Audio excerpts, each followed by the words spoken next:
My name is Karun Kaushik. I am your technical expert advisor. Today I welcome you in Eastman Techno expert session.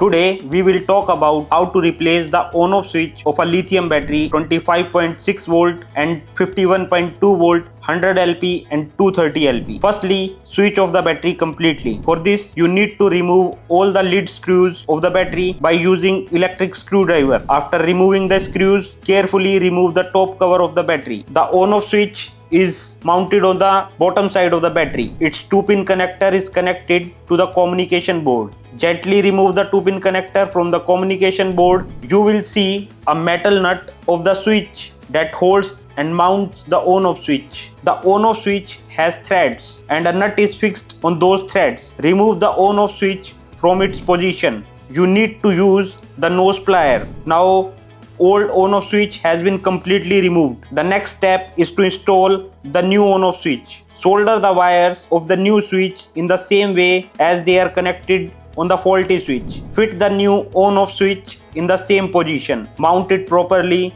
using the nut. Reconnect the 2-pin connector back to the communication board. Make sure all connection should be right and tight. Now place back the top cover on the battery, tighten all the screws properly, switch on the battery and check. If the switch is working properly, then your on-off switch replacement has been completely successful.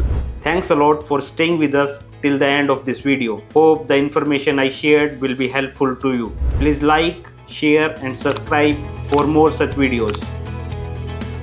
Eastman.